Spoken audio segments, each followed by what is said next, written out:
Are you tired of screaming and running away? Oh, no, no, no, no, no, no, no! Are those spooky ghosts just a little too spooky? Oh no! No! Ah! If the answer to both questions is yes, then keep watching, dear viewer, because I have something that you will be interested in. By pure chance, I happened to stumble upon a way to institute an almost 100% no-failure scenario, a way to get peaceful mode to work. This happened during a time when I was recording for a future video.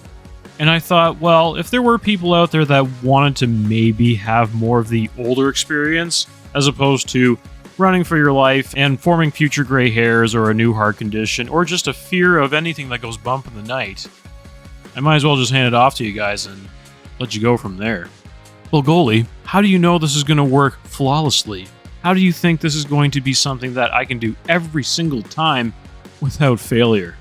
Once again, dear viewers, I have you covered.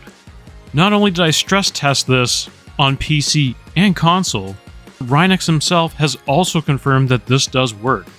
So follow along and enjoy the instructional video. The only things that we really need to concern ourselves with are all the things that happen on the right side of the wall in the lobby. So obviously if we want peaceful mode, I think the best thing to do is just enable it right from the get-go. Investigation difficulty doesn't really matter. I usually set it to hard anyways because I've played this a bajillion times and I think that I'm well versed in everything that's gonna happen to me in this game. So hard is basically my default. The real setting that we need to concern ourselves with is random map. For whatever reason, whether it was a bug or something that was crossed while coding, random map seems to almost without fail give you a peaceful mode regardless of what map you choose or what you do.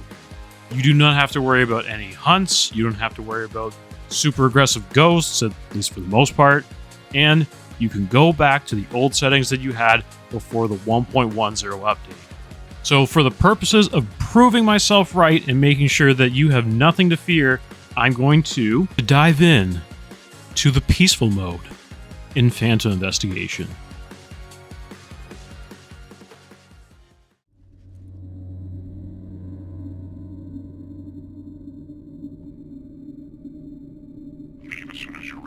Ah, yes, what perfect map to start off with than the street house. It was actually the street house where I figured out for the very first time what hunting was like, and man, oh man, I really had a fun time to say the least. So I'm just going to go through this just like I would any regular ghost hunt and just place everything like I would before the version 1.10 update. And again, guys, I'm almost guaranteeing you that there is nothing that you have to worry about because, again, I have stress tested this, like, I would say 10 times on all the different maps doing different things. And this basically gave me the old experience again, with the obvious add-ons that happened with the update, with the added spooky vibes and models and whatnot. But again, if you're not a fan of that hunting stuff, this is basically what you have to do. So it does kind of stink that you don't have the ability to choose the maps that you want, but I enjoy all the maps that are in this game, and wouldn't have a problem playing either one. The ghost is already getting active. That's interesting. Where are you? Do you want to play? Holy moly. Okay. Can you do something? Aside from burning the batteries out of my EMF. Holy Christmas. So were there any other things that I noticed while playing on peaceful mode? Well, there are a few things that are a little bit, not so much game breaking, but you kind of notice that there is a bit of a problem. For the most part, you won't really see the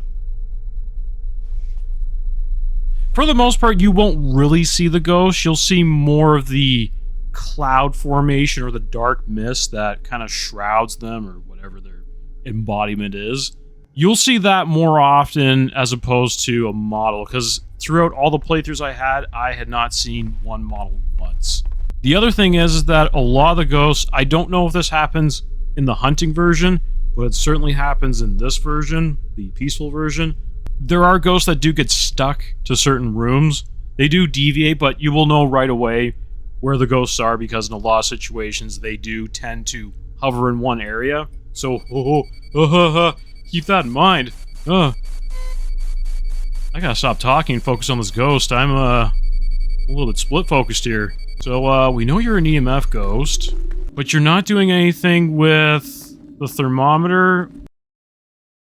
So, I'm guessing it's going to be a lot more passive evidence?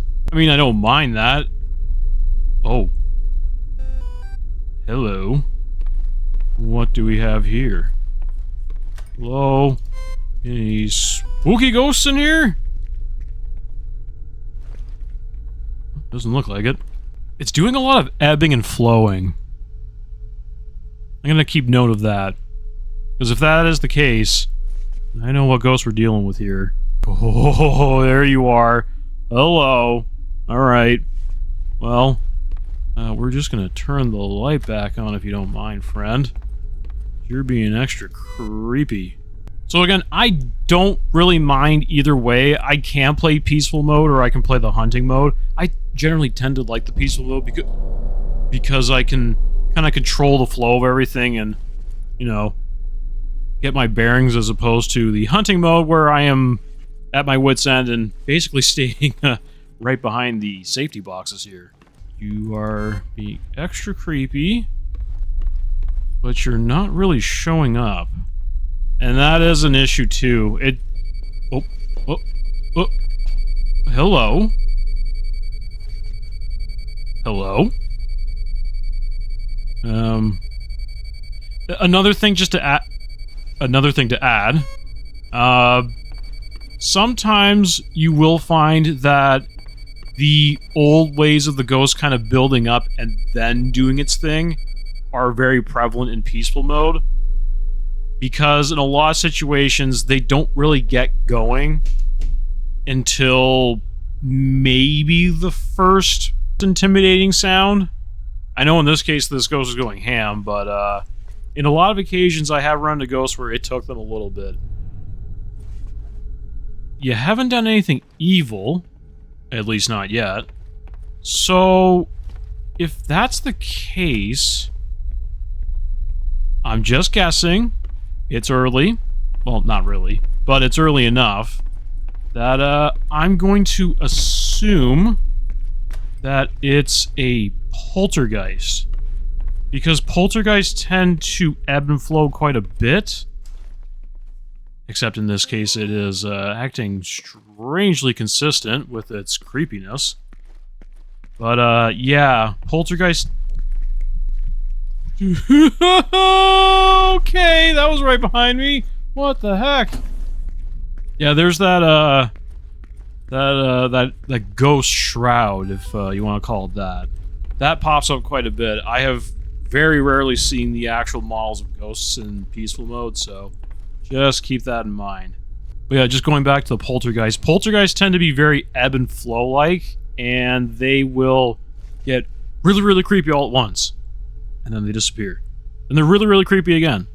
And then they disappear again. So this is kind of what I'm assuming is the case, because it's acting very much like that.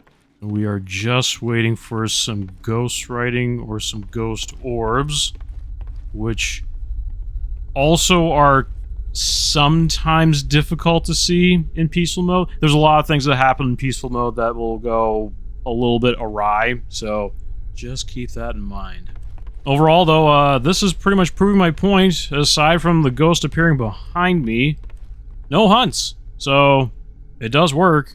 You just can't control the maps that you play on. It's not doing anything? At least, not really. I haven't even heard the intimidating sounds yet, so I'm a little confused here. It's really holding out on me. Oh, well, speak of the devil. He shall appear. Okay. So I heard the intimidating sound. And a spooky sound. It should get going. At least a little bit more. Well, there we go. Plunged into darkness yet again.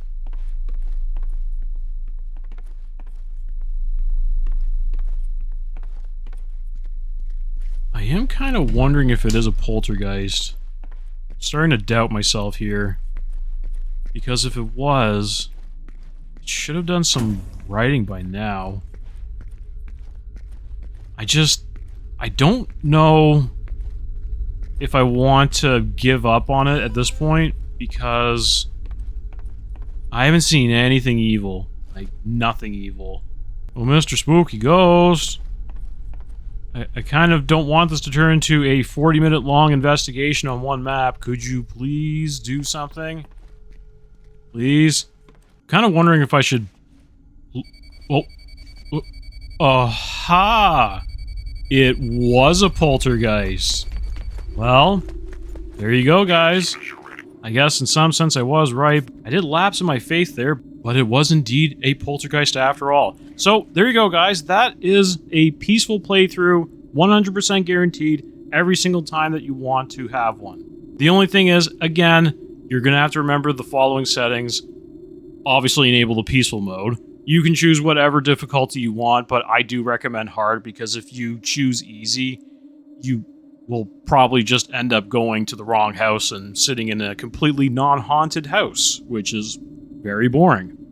And then finally, you will need to enable random maps in order to get everything going. So that's the formula there, at least for the time being, because afterwards, there's a very good chance that Rynex fixes whatever was going on with that coding, or Epic breaks this once again and Rynex has to fix it. So there you go. And there's more ghostwriting. We better get going. Anyways, here you go, guys.